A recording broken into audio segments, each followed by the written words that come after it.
Good day, grade 12s. Welcome to lesson number 9 from my textbook, The Distinction Bound Student Economics.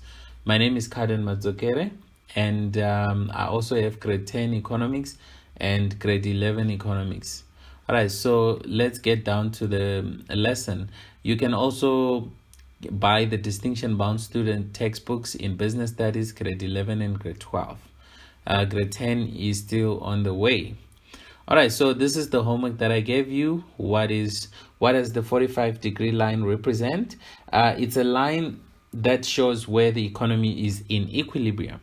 That's what you can say. The next question, study the graph below and answer the questions that follow.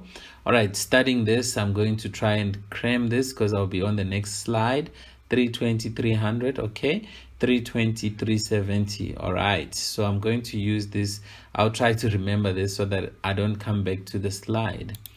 All right, so moving on to the questions. The first question, name the two sectors involved in deriving the macroeconomic multiplier. Right, the two sectors involved is households and businesses. So these are the two sectors involved. Next question, what is represented by the E plus Y line?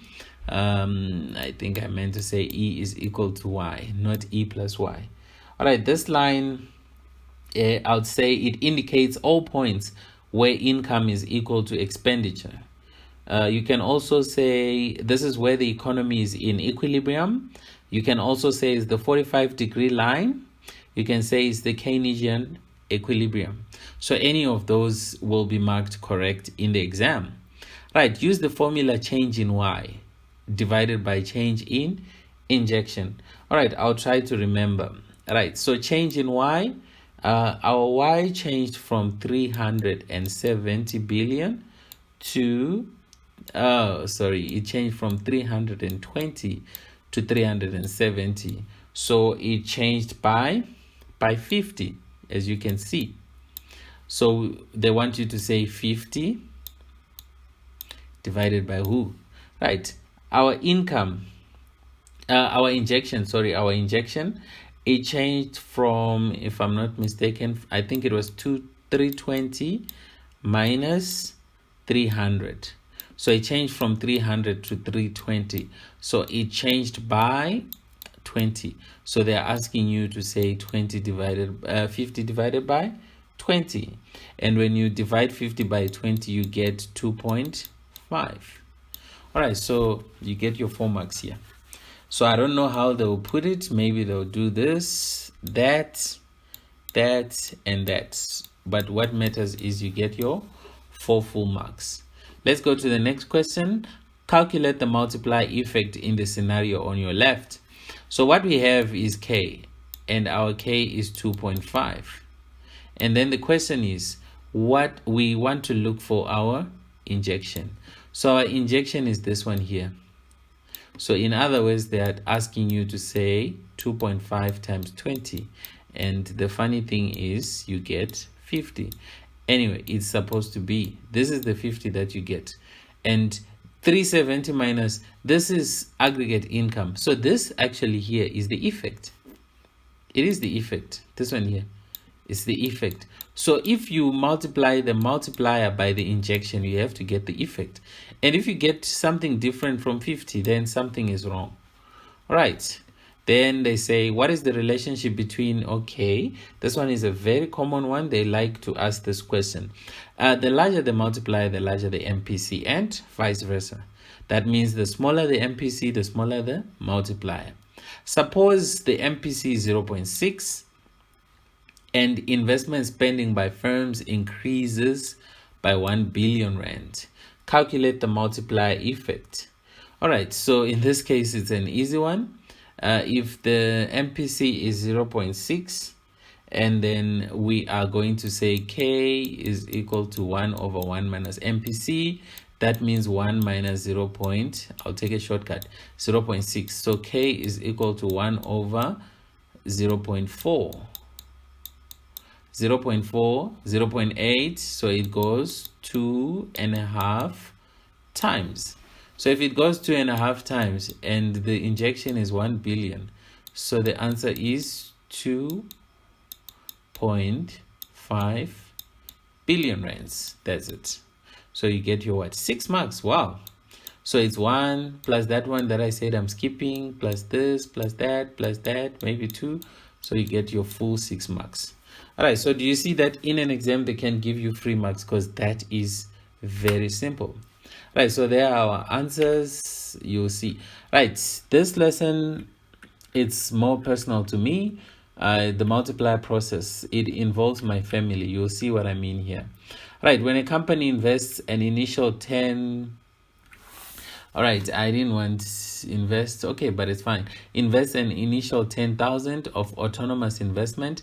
This money will return to households in form of wages, salaries, interest, and so on. Right. Households will also use this money to purchase goods and services. And let's see an example. So the multiplier process. So we have spending, we have income. Remember what we said. We said these two are equal. Always. So we want to prove that at the end. And then we say this one here is a leakage as usual. All right, so let's start the process.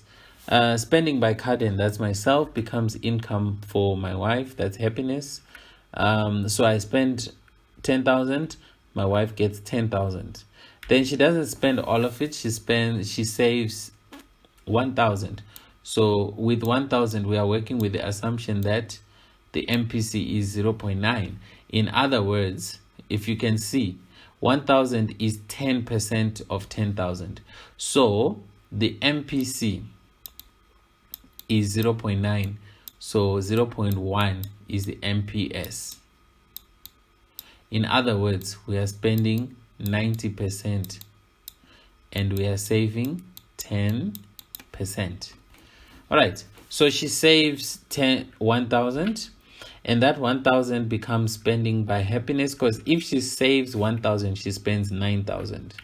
Right, that 9,000 becomes income for my son, Carden. So Carden gets 9,000. How much does he save? 10%. So that's 900. And then how much does he spend? He spends the difference, which is 9,000 minus 900. So he spends 8,100. His spending becomes income for my other son, Jaden. So Jaden gets 8,100. And what does Jaden do with 8,100? He's going to save, because 10%. So 10% of 8,100 is 810. And so how much is he spending? He spends 7,290. That 7,290 becomes income for my daughter, Jada. And she saves 729, and then she spends 6,516. That becomes income for Kayleen, my daughter.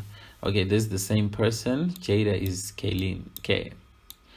And you can see that Jada is coming from Jaden. Kayleen is coming from Carden. Carden is coming from Carden. So the odd one out is my wife here, Happiness. None of these have a name that is linked to my wife, but it's unfair, right? All right, so at that point in time, spending by all of us is 40,000. Income by all of us is 40,000. So 40,951. So income is always equal to expenditure and so on. Now, you can try the same process. Please do so, just for you to understand. Try the same process. You are going to see, or you are going to realize that, and please try it with a different MPC. Try it with 0.8. So it means if you start with 10,000, you will save 2. And then, let's just start by spending. So it will be Carden spending 10,000 and Happiness receiving 10. Then she saves 2. Then she spends 8. And then when she spends 8, this person receives 8. And he's going to save 1,000 something. Maybe 1,800. I don't know. But it has to be just 20% of 8,000. Yeah, so continue the process. You are going to see that by the time you can get to Kayleen, your amount is going to be less than 40,000. And So what is this 40,000 in a way? The 40,000 is what we can call the effect. So the initial 10,000 will cause a disproportionate change in aggregate demand and hence aggregate income. So in this case, we didn't even finish. We could continue from Kaylin and so on until it's not significant anymore. Right, so that goes to say the 10,000 is going to multiply. All right, but we all know in this case we've done it 1,000 times. The 10,000 is going to multiply to 100,000. The reason is because the multiplier for 0.9 is always 10. All right, so if we were to continue, this 40,000 it's a matter of coming up with names and just making things up. But if we continue the process, it will multiply to 10. And if you use 0.8, it would multiply to 50 because the multiplier for 0.8 is 5.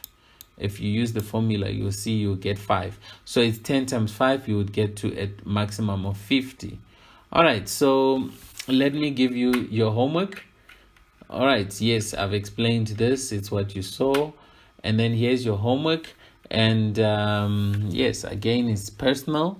Yes, there's my family, like that.